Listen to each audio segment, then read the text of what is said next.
가운데 감추시고 오직 하나님만 드러나고 선포되고 계시되는 이 시간 되도록 주의 성령께서 역사하여 주시고 하늘의 신령한 복으로 우리의 가슴에 넉넉히 채움받아 돌아갈 수 있도록 주께서 주장하여 주시옵소서. 예수님 이름으로 기도 올리옵나이다. 아멘.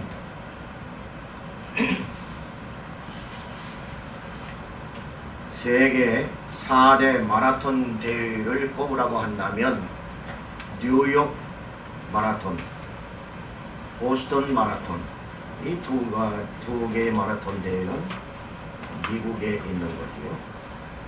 그 다음에 런던 마라톤, 이건 뭐 영국이고요.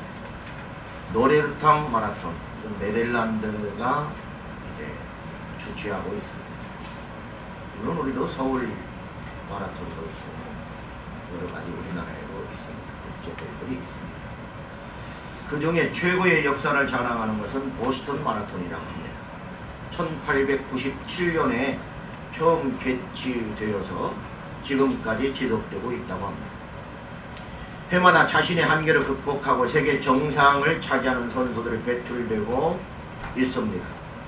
현재 남자 마라톤 세계 기록은 케냐의 데니스 키메토라고 하는 분인데요. 2014년 9월 28일 BMW 베를린 마라톤에서 세운 기록 2시간 2분 57초입니다. 여자 마라톤 세계 기록은 영국의 파울라 레드클리프라고 하는 분인데 2003년 4월 13일 런던 마라톤에서 세운 2시간 15분 25초입니다.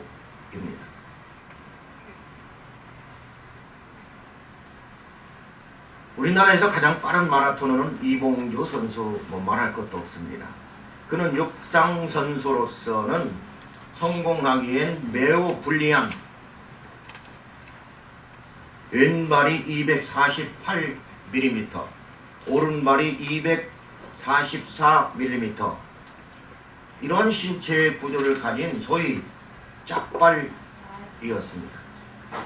한쪽 신발이 맞지 않아 넘어지기 일쑤였지만 이를 극복하기 위해서 매일 30km를 꾸준히 달리며 훈련에 임했다고 합니다. 결국 그는 마라톤 풀코스 42.195km에 44번 도전해서 3번만 실패하고 41번을 완주하는 경이적인 기록을 세웁니다.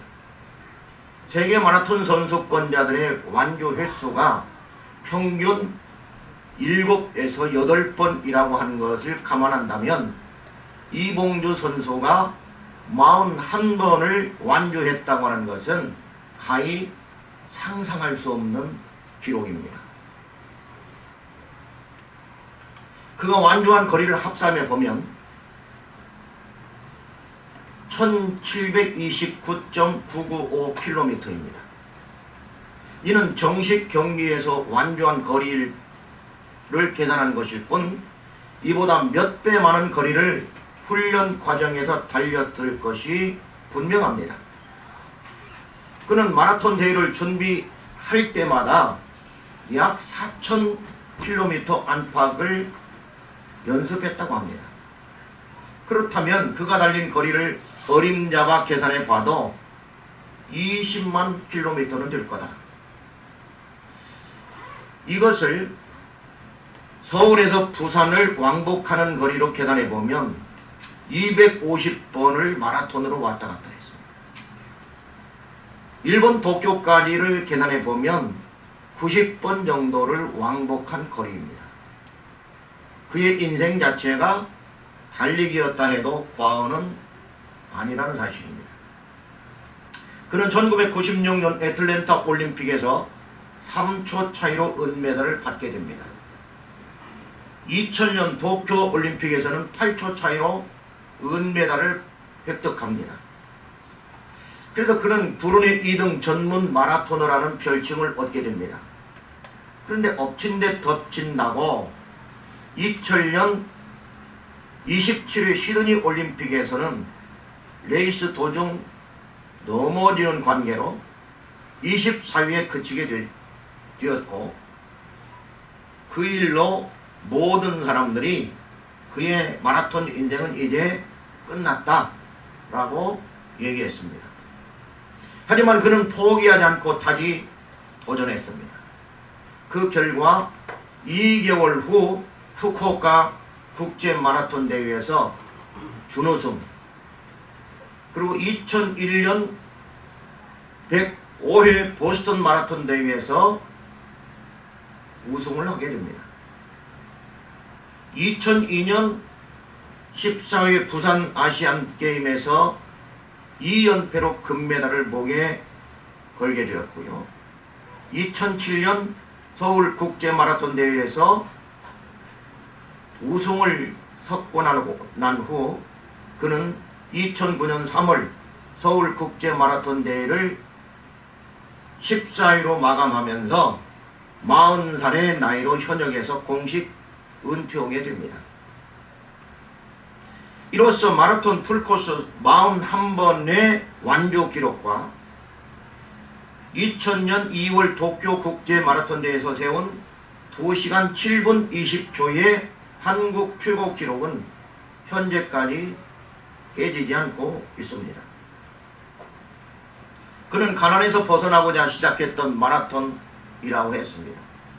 짝발의 불리함을 매일의 훈련으로 극복하고 자신의 한계를 넘어 세계 정상에 우뚝 선 이봉주 선수, 그의 끈기와 도전 정신은 많은 사람들에게 위로와 희망과 그리고 소망을 안겨주고 있습니다. 사도 바울 선생님께서도 그리스도를 믿는 자들을 달리게 하는 자다라고 비유하고 있습니다. 그렇습니다. 우리는 모두 영적 경주하는 자들이라고 해도 별반 다를 게 없을 겁니다. 그러면 성도들이 영적 경주를 잘 하고 멸류관을 받기 위해서는 어떻게 해야 하는가? 첫 번째로 모든 무거운 것과 얽매이기 쉬운 죄를 벗어버려야 한다고 말씀합니다. 본문 1절을 보면 모든 무거운 것과 얽매이기 쉬운 죄라고 하는 말씀이 나옵니다. 바울 사도는 이 두 가지의 문제가 성도들이 영적 경주를 하는데 치명적인 해를 끼친다고 경고하고 있습니다.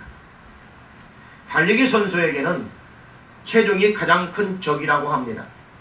미국에서 있었던 일화입니다.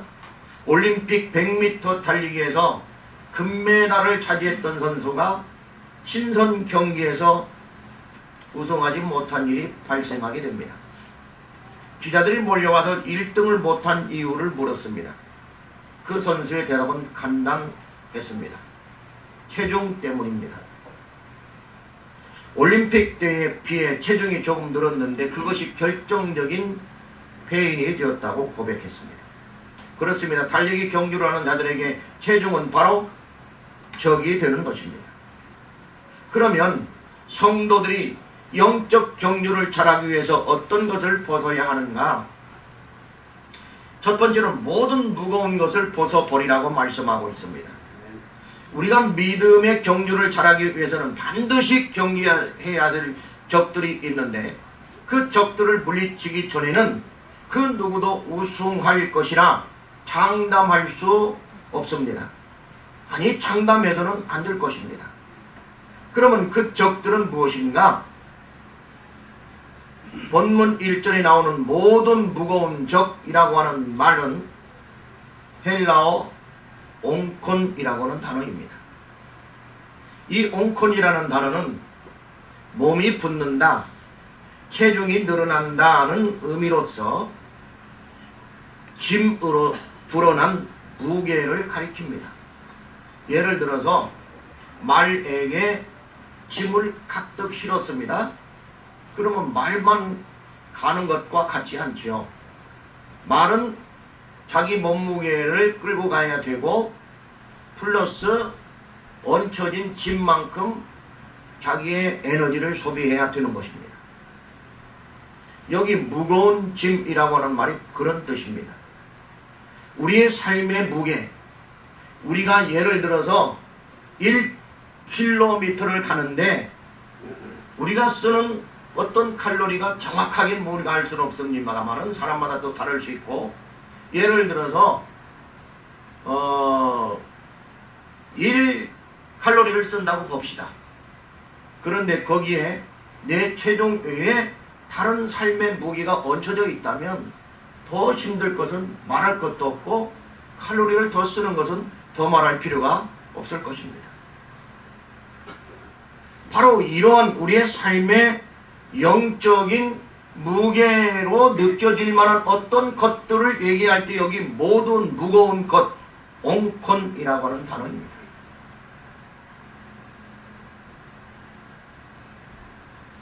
운동선수로 다시 비유하면 운동선수가 체중이 불어나서 그 장애로 말미암아 실력을 발휘할 수 없게 된다는 것을 나타냅니다.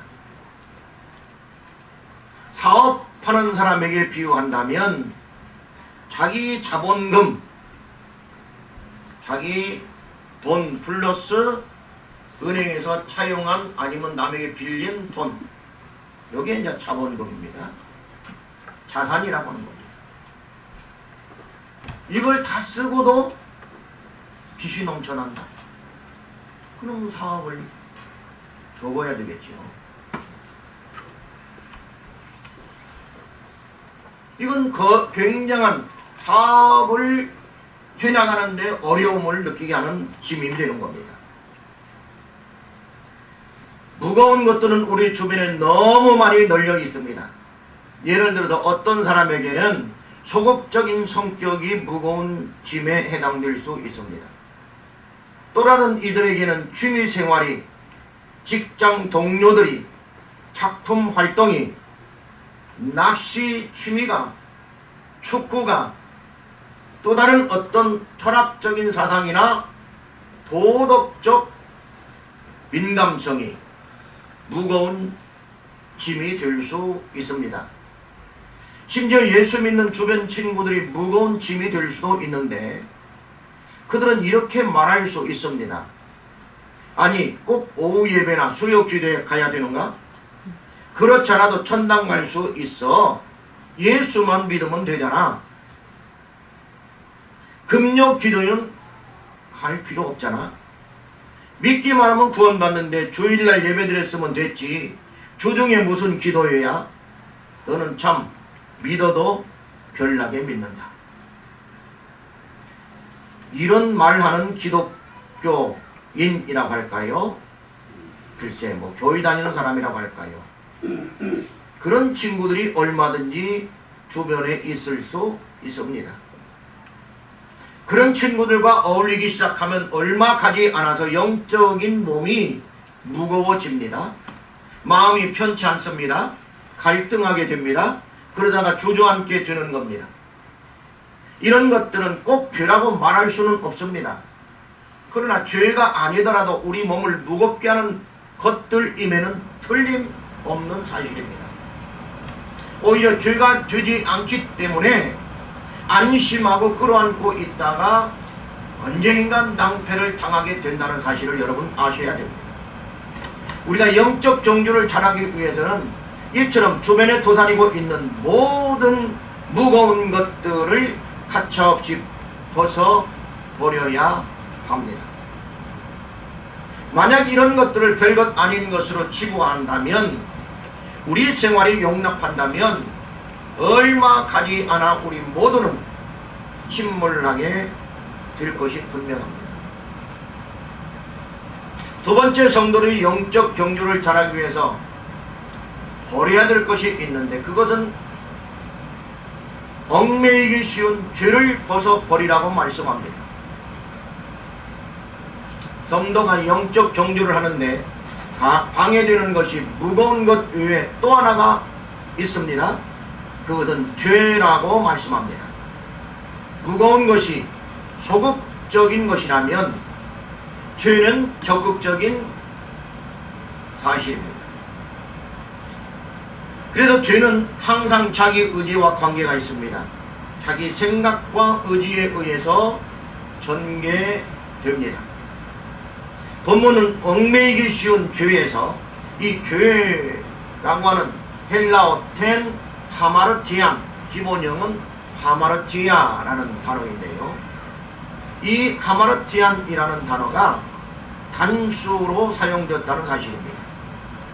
그렇기 때문에 어떤 특정한 죄를 지칭하기보다는 죄 자체를 의미한다는 것으로 우리는 파악할 수 있습니다.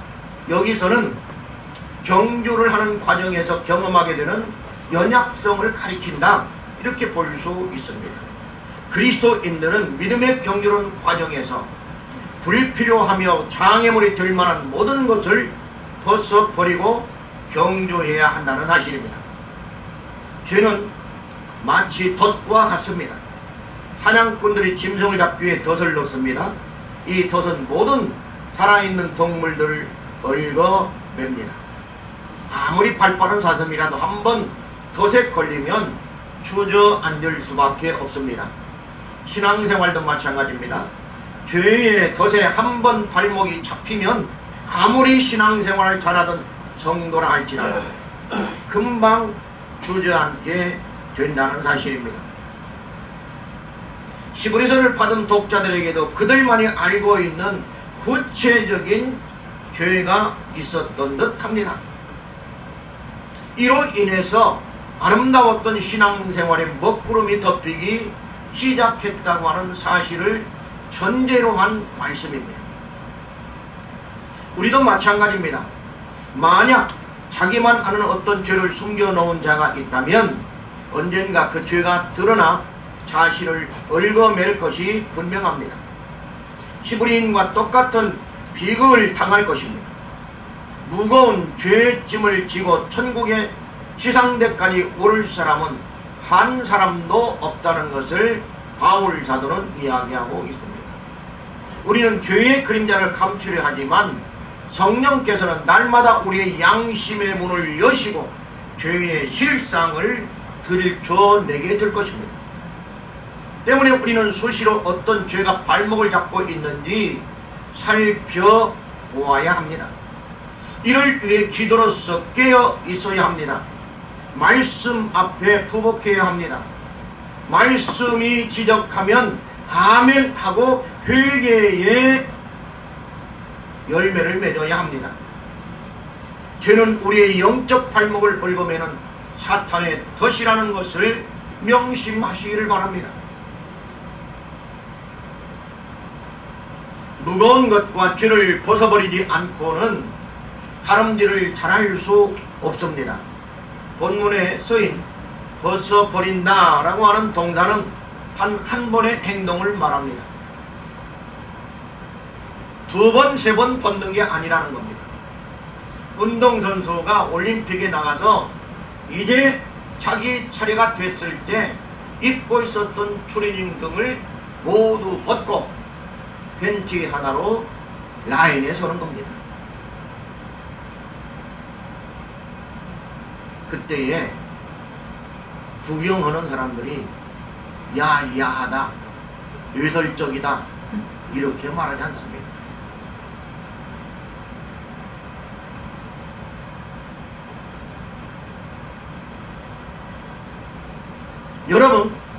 여러분들이 가지고 있는 죄가 있다면 하나님 앞에 내어놓아야 합니다. 하나님의 성령은 그것을 용서할 준비는 되어 있을지라도 야, 네가 지은 죄가 얼마나 야한 줄 아냐 하면서 만방에 퍼뜨려서 우세를 주지 않습니다. 그러나 회개하지 않는다면 그 죄가 드러나게 하고 우세를 시킵니다. 만방에 퍼뜨릴 겁니다. 한 번 죄를 짓고 회개하지 아니하면 그를 계속해서 그것이 죄가 얽매인다는 것을 여러분 아시기를 바랍니다. 그 두 번째로 성도들이 영적 경주를 승리하기 위해서는 어떻게 해야 하는가? 경주해야 한다고 말씀하고 있습니다. 경주하는 자가 지켜야 될 기본적인 자세가 있습니다. 경주하기 위해서는 자기가 지켜야 될 기본적인 어떤 것이 있는데, 그게 첫 번째로 뭐라고 했냐면 오늘 인내로서 경주하라 이렇게 말씀하고 있습니다. 경주한다라고 하는 동사는 계속적인 동작을 나타내는 말입니다. 아까 옷을 벗어버리고 벗는다는 말은 단위적인 사건입니다. 단위적인 사건. 그렇기 때문에 운동선수가 한 번 그 라인에 서기 전에 옷을 벗어버리면 그걸로 끝나는 거예요. 그리고 이제 그거를 뭐 팬티 속에 뭘 감췄던 어쩌던 이제 출발하면 끝이에요. 그런데 어떤 사람이, 다른 박질하는 사람이 팬티 속에다가 5kg짜리 금덩어리를 숨기고 뛸 사람이 어디가 있겠습니까? 금덩어리가 문제가 아니에요. 다 벗어버리고 와야지. 그런데 여기 뭐라고 하냐면 인내로서 경주해야 된다고 말씀하고 있습니다. 그런데 이 동사는 아까 벗는다라는 말은 단위적인 사건을 가리킨다면, 여기 경주한다는 말은 계속적이고 반복적인 것을 얘기합니다. 그러니까 선수가 열부터 셉니까? 셋부터 셉니까? 집사님, 열부터 세요? 셋부터 세요? 3, 2, 1 합니까? 우리 다 몰라. 어쨌든 열부터 세는지, 미사를 올리는 건 열부터 세는데요, 그죠? 미사를 올리는 건 3, 2, 1에 빵 하든지 어쩌든지 빵 하면은 뛰어야 됩니다. 그때부터는 뭐가 필요하냐? 이제는 옷 벗는 게 필요한 게 아니에요. 이제 옷 벗는 시기는 지났어요. 옷 벗는 시 그 전에 벗어야 됩니다. 그 전에 한 번 벗는 기회를 잃어버리면 끝나는 거예요. 이제부터는 뭐가 필요하냐? 뭐가 필요하냐고요? 인내. 언제까지 인내가 필요해요? 본인점 도달할 때까지. 그래서 여기 인내한다라는 말은, 경주한다라는 말은 반복적인 동사예요. 경주한다.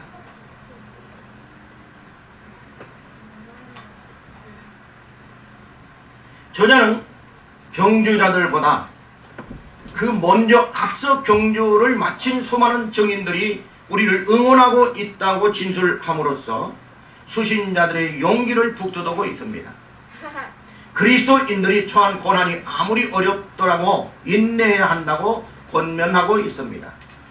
그럴 수 있는 근거는 무엇인가? 앞서간 허다한 증인들이 결승점에 도달한 것처럼 그리스도인들도 언젠가 그 결승점에 도달할 수 있다고 하는 대전제입니다. 우리가 예수를 믿는다고 하는 것은 하나님 나라에 입성할 수 있다고 하는 티켓을 받은 것과 마찬가지입니다. 그렇기 때문에 이제 예수 믿는 자들은 그 성문에 다다를 때까지 어떻게 해야 돼요? 경주해야 되는데 무엇으로서? 인내로서 경주해야 된다는 것 말이에요. 인내로서 반복적으로 계속해서. 근데 뭐 100m를 뛰는데, 예를 들어서 100m면 우리가 뛴다고 생각해 봅시다. 우리가요 100m 뛰면은 여성들은 몇 초에 주파합니까? 21초. 남성들은요? 이재호 집사님 14초, 15초. 여성들은, 우리 집사님한테 그래요. 집사님, 여성들은 대략 얼마 정도? 보통 여성들 18초, 20초. 이봉주 아니지, 세계 아까 신기록자, 신기록자를 초로 계산을 해봤어요. 제가 그랬더니 17.40 정도 나옵니다. 그러면 여성들이 100m로 달리는 것과 똑같은 속도로 계속 40.19km를 달린다는 거, 41점. 놀라운 과정입니까? 근데 그때에 인내하지 않으면 어떻게 될까요? 인내하지 않으면 아이고 나 그만 좀 할래, 쉬었다 갈래, 이러면 탈락이지요. 요 몇 년 전입니다. 멀리 있지도 않아요. 몇 년 전이에요. 마라톤 어디서 했는데 잊어버렸습니다만은 조그마한 선수예요. 근데요, 이 선수가 거의 스타디움에 도착하기 직전에 뭘 잘못 먹었는지 설사가 터졌습니다. 그 여기가 다 놀이끼리 황금빛으로 팬티부터 아래 운동화까지. 근데도요 뛰었어요. 그리고 스타디움 들어왔습니다. 한 바퀴 돌았습니다. 그래서 기자들이 물었습니다. 뭐라고 대답한 줄 아십니까? 1등 못했어요. 그 사람이 1등 달려오다 그런 거예요. 기자들이 물었습니다. 어떻게 이렇게 뛸 수 있었습니까? 그 질문은요, 부끄럽지 않았습니까? 이런 말 아닙니까? 그분이 이렇게 대답했습니다. 내가 이번에 포기하면, 이것으로 포기하면 다음에 절대로 뛸 수 없기 때문에 포기하지 않고 달렸습니다. 이게 뭐예요? 인내예요, 인내. 우리의 믿음의 성도들도 신앙의 경주를 하는 데 있어서 인내가 없으면 실패할 수밖에 없다. 별별 고난이 다 있을 수 있다 그 말이에요.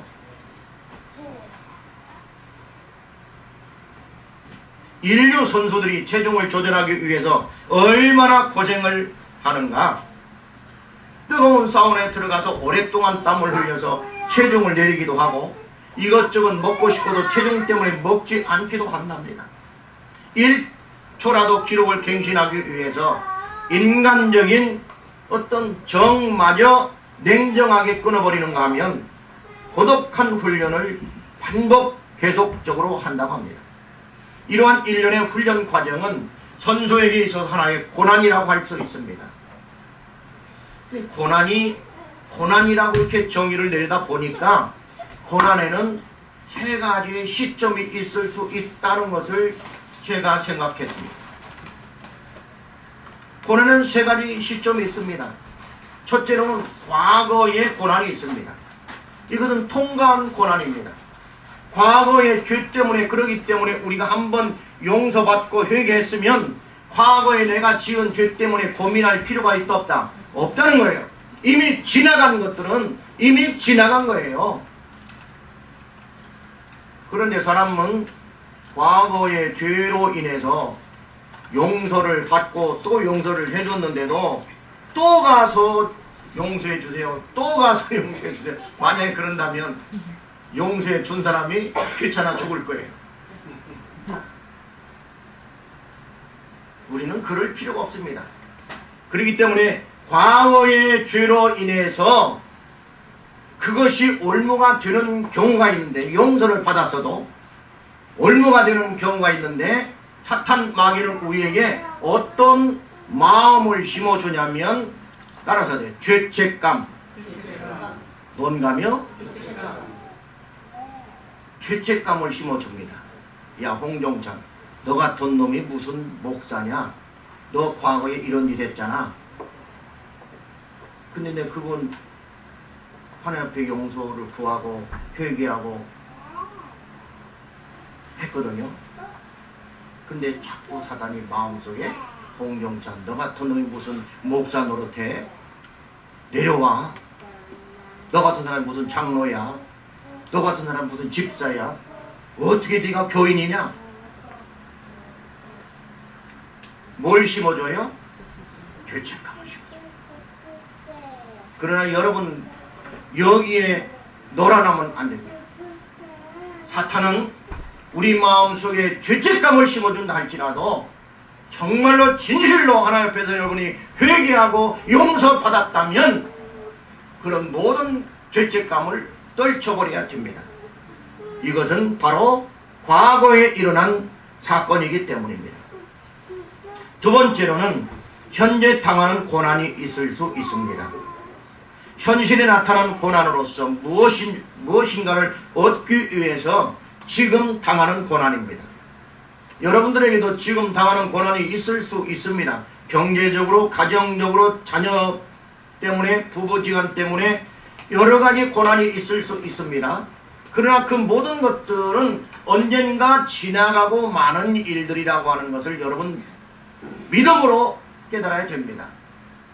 다 지나가는 것이기 때문에 이 세상에 있는 모든 것들은 지나가 버리고 마는 것이기 때문에 그런 것들 때문에 너무 얽매여서는 된다 안 된다? 안 되는 거예요. 만약에 선수가 훈련하는 과정이 너무 힘들다고 포기한다면 그에게는 멸류관은 더 이상 꿈에도 있을 수 없는 사건이 될 겁니다. 세 번째로는 미래의 영광을 담보로 하는 고난이 있을 수 있습니다.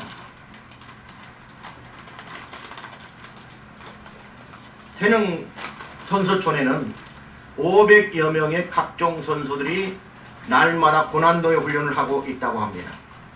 지옥 훈련이라 할 정도로 그 강도가 강하다고 하는데요. 그러한 고난은 미래의 영광스러운 금메달을 따기 위한 약속된 고난이라는 사실입니다. 이 역도 선수라든가 또 뭐 다른 달리기 선수라 이런 사람들도 이 한 10m 이상 줄을 왼손으로 이렇게 하고 올라가는 그런 것들은요, 그냥 누워서 떡 먹는 것처럼 그냥 올라갔다 내려.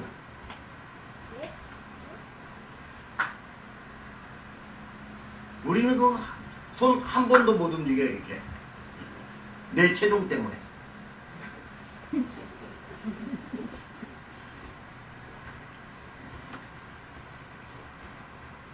저도 이 철봉을 한 최선을 다하면 40개까지는 했었습니다. 지금은 한 3개 정도 저 뒷동산을 해보니까 3개 하니까 이거 못하겠어.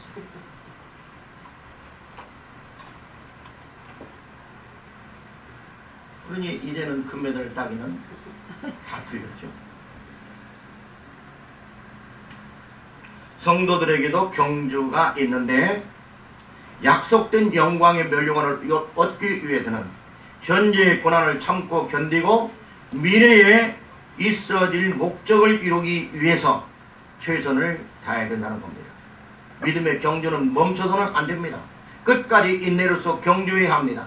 그렇기 때문에 인내로서 경주한다고 하는 것은 우리 모두가 이미 선수로서 이 영적 경주에 참가하고 있다고 하는 것을 의미합니다. 구경꾼들에게는 아무리 박수를 잘 치고 환호성을 질러대도 그들에게는 멸류관이 있을까요? 없을까요? 없습니다. 여러분, 믿음의 구경꾼으로 참여할 자가 있다면 그만 지금 두세요. 그만 두셔야 됩니다. 왜? 구경꾼에게는 멸류관이나 상급이나 그 어떤 것도 주어지지 않기 때문입니다. 아무리 소란하게 뭐 떠들고 박수를 치고 응원을 해도 응원 잘했다고 트로피 주는 거 봤습니까?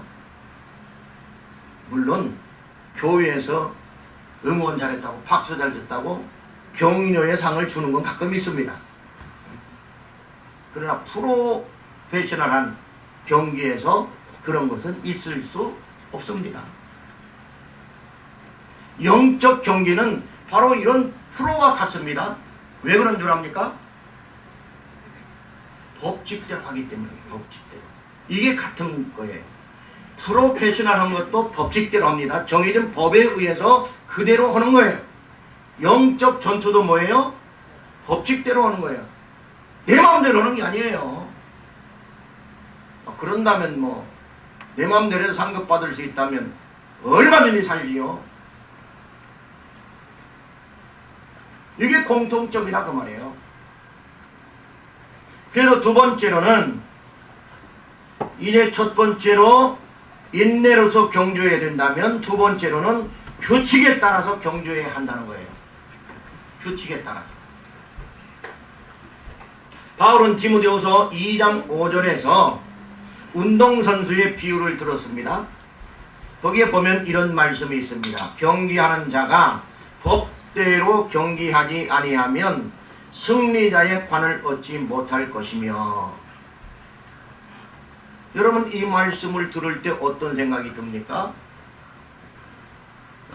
여기에 쓰인 경기하는 이라는 아들레라고 하는 단어는요 70인역과 이곳에만 나타난 단어입니다.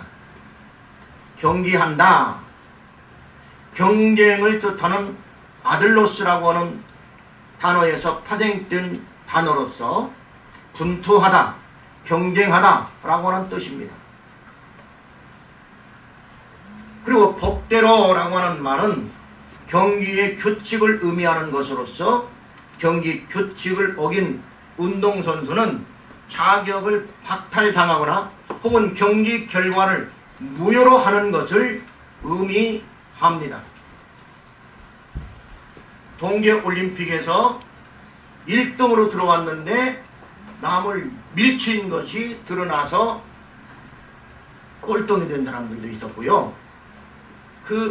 이 라인 안으로 들어오지, 손은 이렇게 될 수는 있는데 라인 안으로 스케이트 발이 조금만 들어와도 그건 실격입니다. 그리고 1등으로 들어왔다가 꼴등으로 사람도 있었습니다. 이게 법칙입니다. 절대로 남을 밀치면 된다 안 된다? 안 되는 거예요.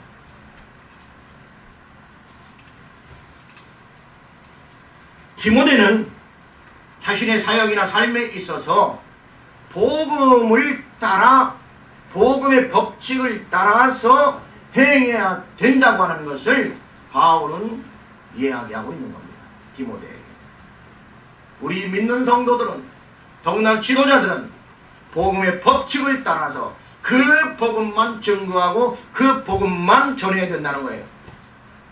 다른 자기의 사설이나 자기의 생각을 전하면 된다 안 된다? 안 된다는 거예요. 그 다음에 여기 면류관이라는 말이 있습니다. 경기하는 자가 법대로 경기하지 아니하면 승리의 관을 얻지 못한다. 여기 관 내지는 옛날 성경에는 면류관 그랬는데요. 면류관이라고 하는 것은 두 가지가 있습니다. 먼저는 디아네마라고 하는 단어인데요. 이것은 왕들이 쓰는 왕관을 일컫는 단어입니다. 요한계시록에서 우리가 승리하게 되면 쓸 면류관이 왕관, 디아데마라고 하는 단어입니다. 그러니까 예수님과 더불어 우리는 다 어떤 것으로 참여하게 되냐면 왕으로서 참여하게 되는 거예요. 그때 이 왕관을 쓰는 거예요. 그런데 여기에 나타난 단어는 스테파노스라는 단어입니다. 스테파노스. 우리 7 집사 중에 맨 먼저 순교하신 집사님 이름이 뭐예요? 스테판. 근데 이 스테판, 우리나라는 번역이 됐지만 스테파노스라는 단어입니다. 면류관이라는 말입니다. 근데 그 면류관은 어떤 때 쓰는 면류관이냐면 경기를 하고 난 이후에 씨름을 한다든가, 그때 당시 레슬링, 씨름을 한다든가 다른 박질을 한다거나 아니면 다른 어떤 올림피아드를 해서, 그때는 이제 헬라의 올림피아드 경기부터 시작해서 각 지방마다 경기가 있었습니다. 근데 그때에 1등 하게 되면 월계관도 씌워주고 지역마다 조금 다르게 부상도 주면서 월계관을 씌워준다거나 다른 꽃으로 씌워준다거나 이런 일들이 있었습니다. 꼭 월계관만은 아니었어요. 그런데 이제 그 이후에 월계관으로 정착이 됐지요. 자, 그런데 그 지역은 먼 나무가 많으니까, 그게 많으니까 감람나무 경우가 많으니까. 자, 이래서 그 월계관을 쓰게 되는데 이때 쓰는 그 면류관이 여기 스테파노스예요. 그러니까 그냥 혈통적으로 내가 왕이 되어서 쓰는 왕관은 그냥 디아데마라고는 호칭이에요. 그런 명사인데 여기가 우리가 받아야 될 여기 지금 바울이 얘기하는 이 면류관은 어떤 면류관이에요? 스테파노스. 경기에서 이기는 자. 여기 이긴다고 하니까 상대방을 무너뜨린다. 물론 그럴 수도 있습니다만은 완주한 자. 자기와 싸워서 완주한 자들이 얻는 면류관이 스테파노스. 자, 그렇다면 우리의 신앙은 경기입니까? 아닙니까? 그래서 경기입니다. 싸워서 이겨야 합니다. 자신과 싸워 이겨야 되고 얽어매는 것들과 싸워서 이겨야 되고 또 벗어야 될 것들을 벗어야 되고 그렇게 해서 결승점에 도달하게 되는 자들이 받아들이는 게 뭐냐? 이 월계관이에요. 스테파노스. 그런데 중요한 것은 경기하는 선수가 규칙대로 하지 않고 반칙으로 이겼다고 한다면 그 영광은 다른 사람에게 돌아갈 것이 뻔합니다. 도핑이라고 하는 말이 있습니다.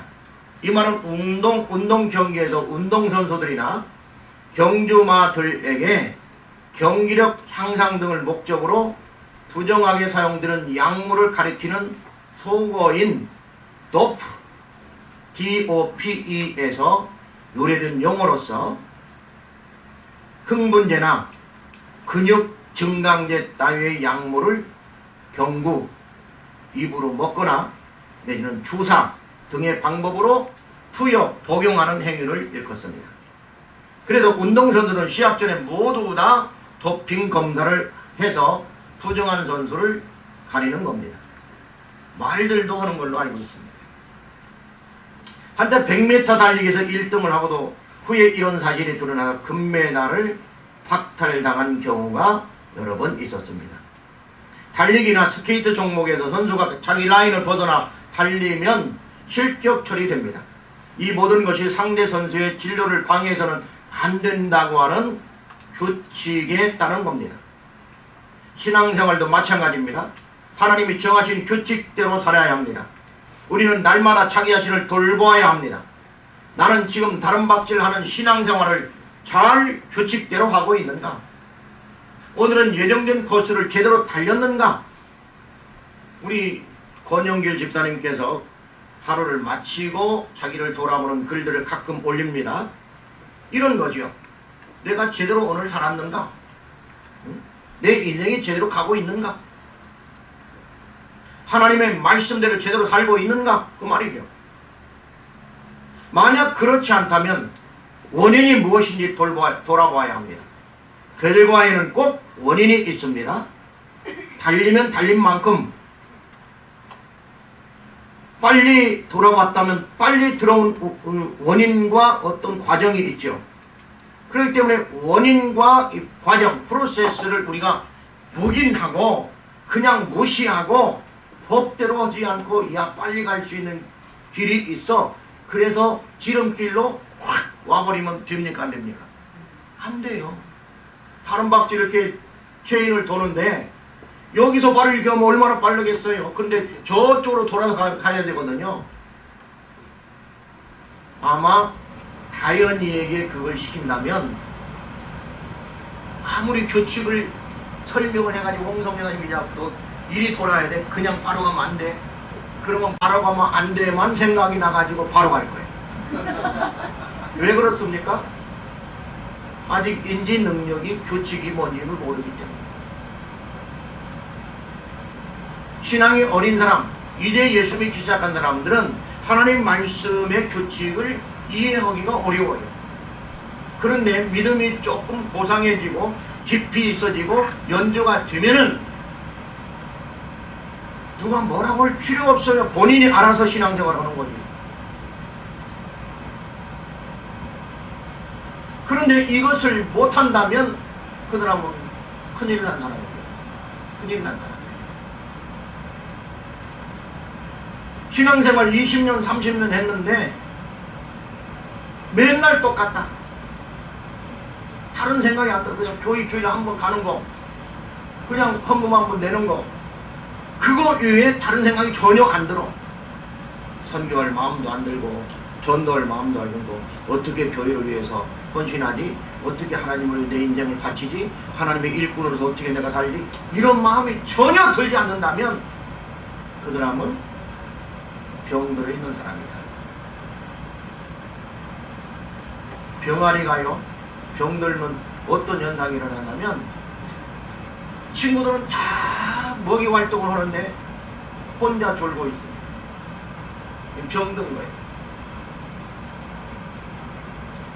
사람도 병들면 눈이 감깁니다. 우리 고준봉 권사님이 이제 마지막 가실 때 눈을 못 뜨셨는데 제가 가봤더니 이렇게 떠가지고 내가 온 걸 확인하고 귀로 듣고 김창호 권사님이 야 빨리 목사님 식사 차려드려.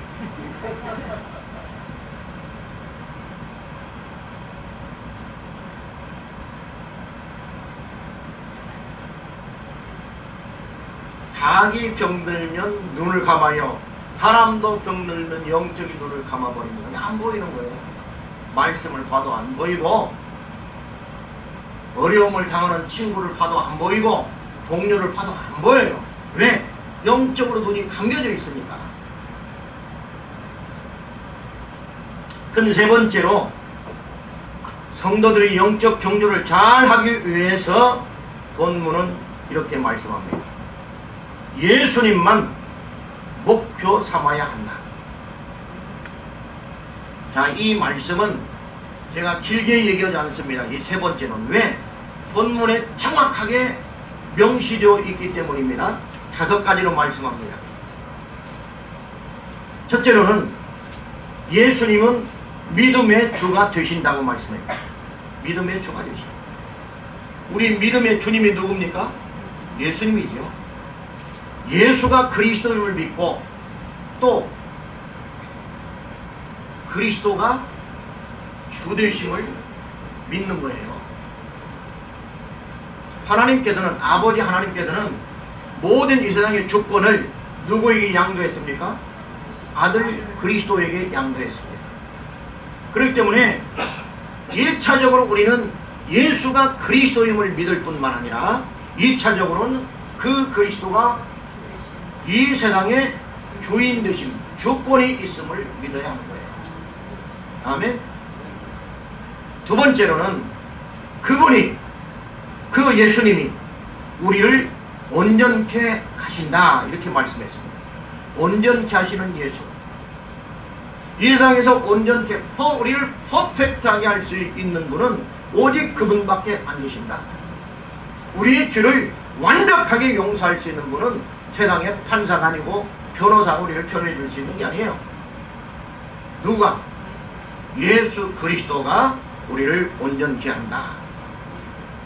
세 번째로는 부끄러움을 개의치 아니하셨다. 그분은. 근데 우리를 온전케 하고 우리를 구원하기 위해서 그분이 당하는 십자가의 부끄러움을 그분은 개의치 않았다는 거예요. 네 번째로 자기에게 거역한 일을 끝까지 참으셨다. 누가? 예수 그리스도께서. 어떻게 해요? 자기를 거역한 자들이 자기를 어디다 달립니까? 십자가에 탑니다. 당장에 내려올 수 있습니까? 없습니까? 지금이란 하늘에 불을 내려서 저들을 다 멸절시키고 예수 그리스도께서 십자가에 내려올 수 있습니까? 없습니까? 있습니다. 그럼에도 불구하고 그런 것들을 끝까지 거역한 자들을 생각지 않고 자기의 목적을 이루기 위해서, 목적은 하나님의 공의를 이루는 겁니다. 이루기 위해서 끝까지 참으셨다. 그리고 다섯 번째는 하나님의 우편에 앉으셨다라고 말씀하고 있습니다. 이러한 예수님이 우리의 목표가 된다는 것은 참으로 귀하지 않을 수 없습니다. 만약 목표물이 이리저리 바뀌어진다면 선수가 승리하기는 매우 어려울 겁니다. 골대가 여기 있었는데 우리 준호가 지금 축구 선수입니다. 오늘 온척이 조금 늦게 왔는데 박준호 선수 앞으로 잘하기를 바랍니다. 그래서 내가 막 골을 몰고 왔는데 여기 있는 거 확인했어요. 이 준호가 막 오니까 저쪽 편이 골대를 이쪽으로 옮겨버렸어. 자, 그러면 넣을 수 있어요, 없어요? 못 넣지요. 이 세상의 골대들은 이렇처럼 자기들 마음대로 움직여요. 그러나 우리 주님은, 우리 예수 그리스도, 아까 5가지 말씀하신 그 예수 그리스도는 그 부분에 있어서 움직인다, 안 움직인다? 고정되어 있다. 그렇기 때문에 우리가 주님을 믿고 따른다고 하는 것은 절체절명의 행동에 있어서 결코 손해볼 게 없다. 우리의 믿음은 결코 손해볼 게 없어요. 그래서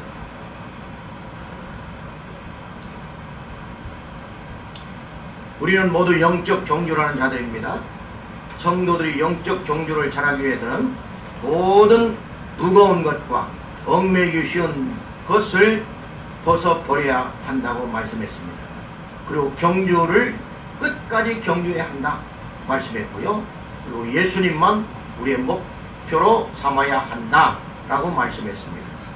오늘 주신 말씀대로 살기로 결심하고 다짐하는 아름다운 교회 성도들과 또 주님의 지체들에게 하나님의 위로와 은혜가 충만하기를 주님의 이름으로 축복합니다.